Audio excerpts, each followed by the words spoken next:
The second Sebastian spotted her across the roof, his champagne glass froze halfway to his mouth. Keisha Morgan was standing near the edge of the patio. The city lights glowed behind her. She wore a black dress that didn't apologize for a damn thing. She wasn't supposed to be here. Not at his birthday bash. Not in his world at all anymore. "Baby, who's that?" Lydia whispered. Her painted nails dug into Sebastian's sleeve. "Nobody," he fired back way too fast. "Just someone from before." But Keisha wasn't even looking at him. Her eyes followed a guy weaving through the crowd. When Sebastian traced her gaze, his stomach hit the floor. Benjamin Crowe, the billionaire investor who had been circling his startup for months like a shark hiding its teeth. The kind of guy whose signature on a single piece of paper could build or break empires before morning coffee. Sebastian just watched, totally frozen. Benjamin walked across the whole party. Past the mayor, past the tech writers, past everyone important. He stopped right in front of Keisha, like she was the only one in the room. For years ago, things were entirely different. Back then, Sebastian and Keisha shared a warehouse space that smelled like burnt coffee and pure stress. 17 startups stuffed into old storage units. Every single one of them sure they'd be the next big hit. "It's just not working," Sebastian had groaned, staring at his screen at 2 in the morning. "We're bleeding cash on stock that just sits there. And we're losing buyers because we can't ship things fast enough." Keisha looked up from her laptop. Her natural hair was tied back in a silk scarf. Her eyes were exhausted but sharp. "Let me look at the flow patterns." 3 weeks later, she built something no one else thought was even doable. A prediction engine that actually learned from the mess.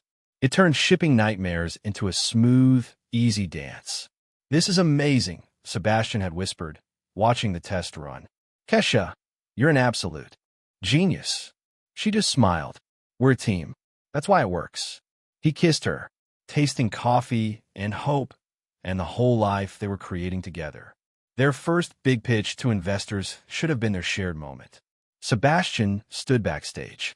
His slides were loaded on Keisha's laptop, the one packed with her notes, her sketches, and the wild tech setup only she really got.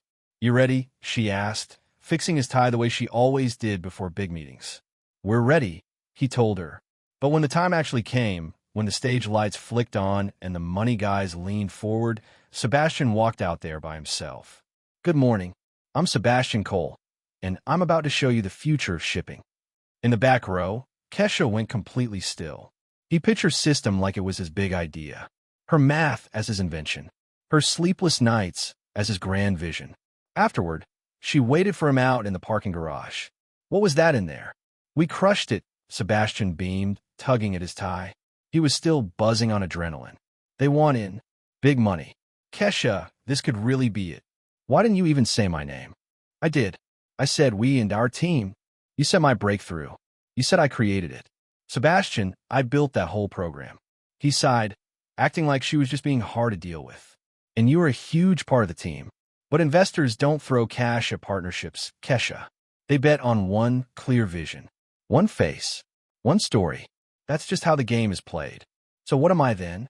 Your helper. You're my wife and my co-founder. But when I'm on that stage, they need to see totally steady confidence. Not a group project." It happened over and over again. News interviews where he played the boy genius, and she was just the smart wife who helped out with computer stuff. Board meetings where her brilliant ideas magically became his clever business moves. Patent filings put through under his name and no one else's. The night she found those patent papers, Keisha sat at their kitchen table until the sun came up. When Sebastian finally walked in for coffee, she pushed the folder across the wood. "Explain this to me." He barely even looked at the pages. "It's standard stuff. The company owns the rights. I'm down as the main creator because I run the place. I made that engine, Sebastian. And the company is going to pay you fine for it. This is just business, Kesh. It's how we guard what we built." "What you built?" she asked softly. "That's what you're really saying, isn't it? Somewhere down the line, it stopped being ours and just became yours. Don't act so dramatic. I want a divorce." The words smacked the room like a heavy weight. "You don't mean that," Sebastian said, finally actually looking at her. "You're just mad right now. I get it, but we can fix this. I'm serious. I want out." Her divorce lawyer was nice, but brutally honest. You won't walk away with much. The patents belong to the firm.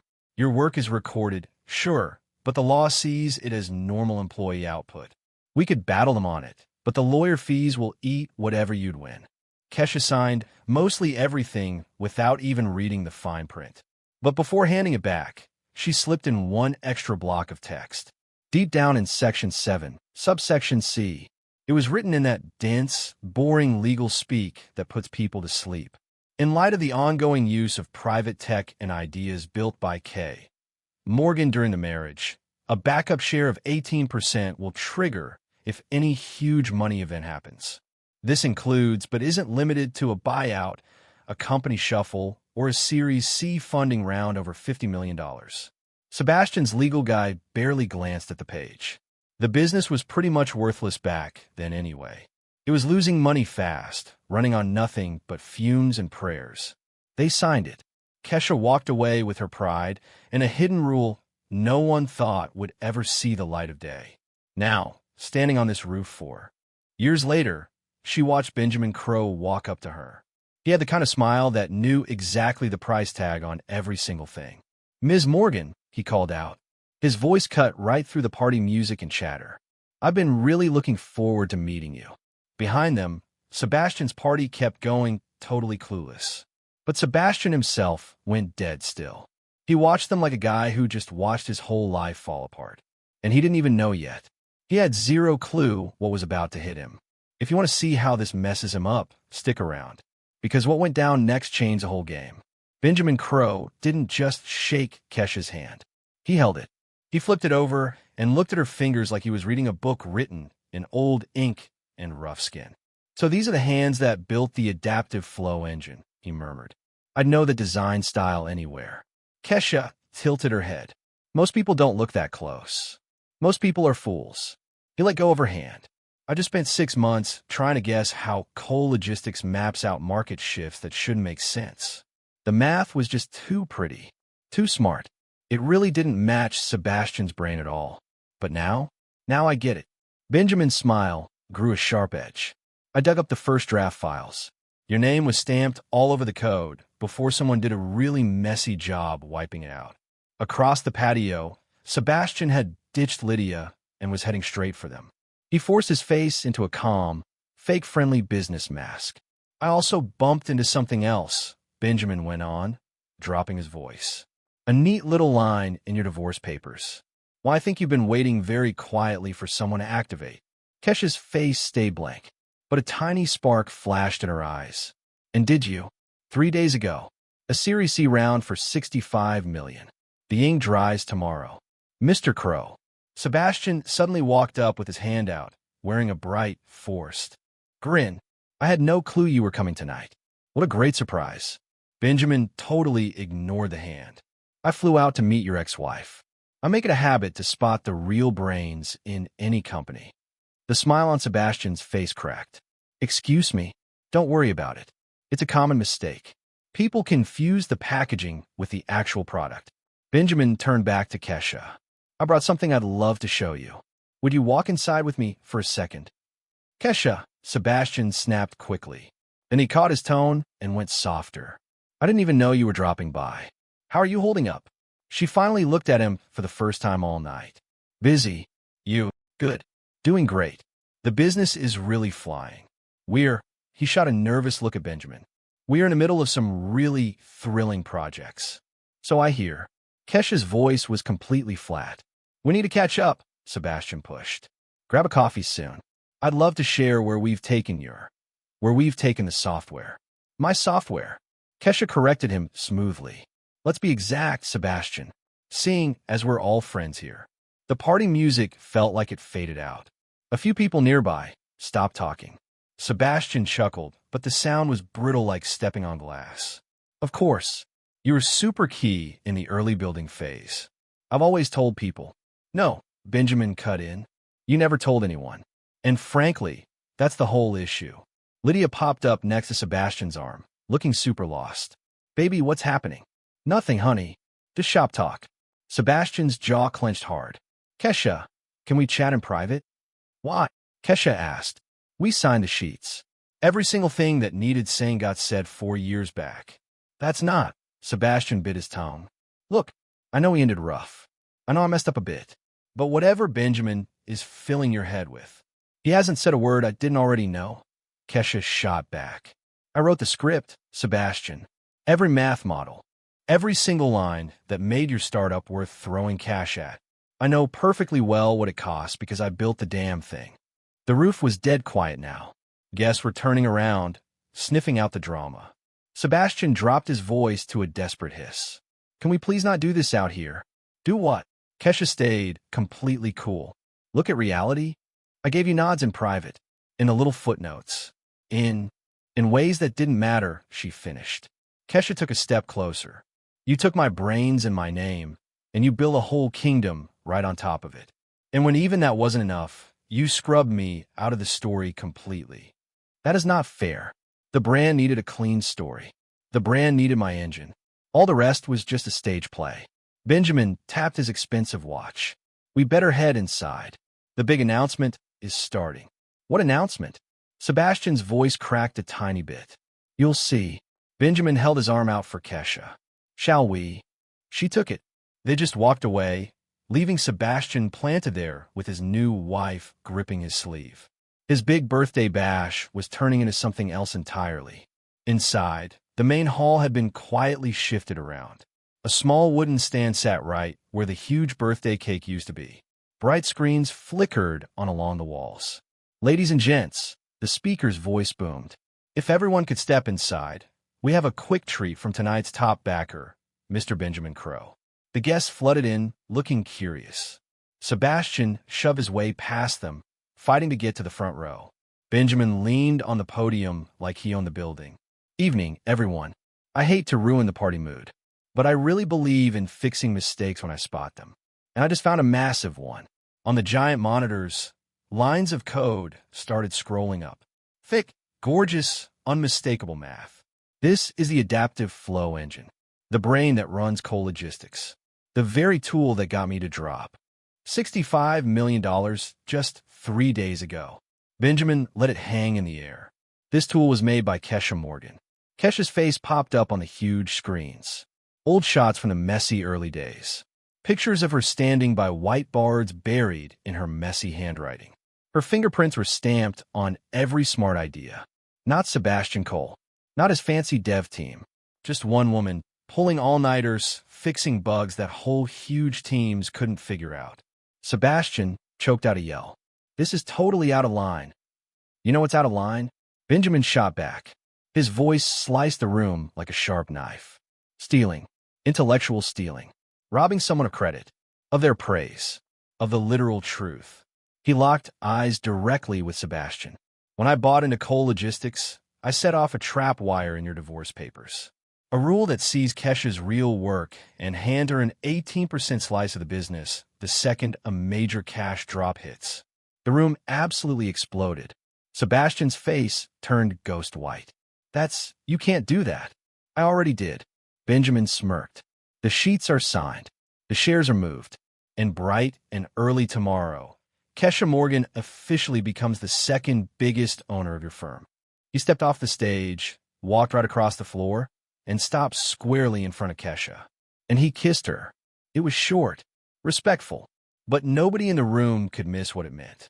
When he leaned back, the whole hall was dead quiet. That, he whispered just for her, was about 4 years late. Sebastian finally found his throat. This is crazy. That trick, it's not legally real. We're going to fight this. Go for it, Benjamin said, spinning back to face him. I already had 3 top-tier law firms check the wording. It's bulletproof. Your own guy signed it, because the whole brand was basically trash back then. No, Keisha finally spoke up for the first time since walking indoors. The company was worthless without me. You just didn't catch on yet. She stepped up to the microphone. The whole room held its breath. I didn't actually come here for blood, she said loud and clear. I showed up because Benjamin sent a card this morning saying I deserved to hear the main speech. I had no idea what he meant. I didn't know he set all this up. She stared right at Sebastian. 4 years ago, you swore to me that money guys don't bet on teams. They bet on a single face. One good story. You were totally right about that part, but you picked the wrong face. Keisha. Sebastian's tone sounded frantic now. Look, we can fix this. We can build together again. You're a total genius. Everyone here sees it. We can. No, she stated plainly. I don't want to work with you, Sebastian. I just want my things. The credit. The shares. The hard truth. She faced the big crowd. I'm not here to burn coal logistics to the ground. I'm just here to fix the history book. That code. That smart engine. That massive win. It was mine. And from today on, the whole world is going to know it. Benjamin stepped right up next to her. Starting tomorrow, I am pushing a big company shuffle. Keisha Morgan is going to take a top seat in the tech wing. Her name goes on every single patent, every slide deck, every news quote. And what if I refuse? Sebastian barked. Then you get a raging board of directors, a top owner who thinks you're a liar, and a massive news scandal about how you built your rich life on stolen code. Benjamin's grin turned ice cold. But honestly, I doubt you'll refuse. I bet you'll take the deal. You'll keep your little title, and you'll finally learn to share the glory with the person who actually sweat for it. Lydia yanked on Sebastian's suit jacket. Baby, what is he talking about? What's going on? Sebastian didn't answer her. He just stared at his ex-wife like he was seeing her for the very first time. When did you know, he finally mumbled, that you'd make it? Keisha's voice was smooth. Always. I built that tool to win. I knew it would make somebody filthy rich. No. What did you know you would steal it back? The exact day I signed our divorce papers. She smiled, and it was deeply real. I bet on myself, Sebastian, just like you taught me to do. I just placed a way smarter bet. Benjamin tapped his watch dial again. The news drop goes out in 20 minutes flat. I strongly suggest you figure out how you want to spin this. Sebastian glanced around the quiet room, at the money men, the reporters, all the fancy guests who came to cheer for him. His happy birthday party had turned into a total nightmare. Fine, he finally choked out. We can sort out the details. No, Keisha told him flatly. The details are already done. You'll sign the pages tomorrow. Or Benjamin makes sure every tech blog on Earth learns exactly how your company was actually made. She turned and walked for the exit. Benjamin strolled right behind her. Right at the heavy doors, she glanced back over her shoulder one last time. Happy birthday, Sebastian. I really hope the cake is good. They walked out together. The party left behind them totally exploded. Journalists yelling questions. Backers screaming for answers. Lydia crying her eyes out. And Sebastian just standing frozen like a statue in the middle of the wreck. The night air outside felt cool and super clean. You didn't have to do all that, Keisha said. Yeah, I really did. Benjamin looked over at her. I've spent my whole working life spotting value. The real stuff, not just the shiny wrapper. When I bumped into your old code, I knew I hit gold. And that kiss. She raised an eyebrow. That was totally personal. He flashed a real grin. I've been mildly in love with you since you fixed that shipping model back at the startup lab. Tonight just felt like the right time to finally own up to it. Keisha laughed out loud. The sound was bright and completely free. You're either incredibly brave or incredibly dumb. Why not a solid mix of both? They walked over to his waiting car, leaving the big party and all its fiery wreckage far behind. So what happens now? Keisha asked. Now.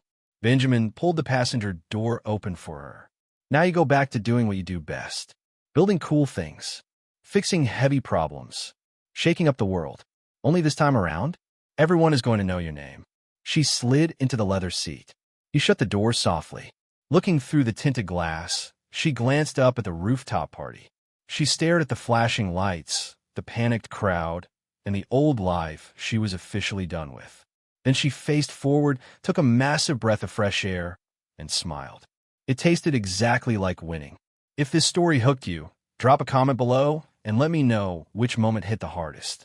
And make sure to subscribe so you never miss what happens when the real truth finally sees the light of day.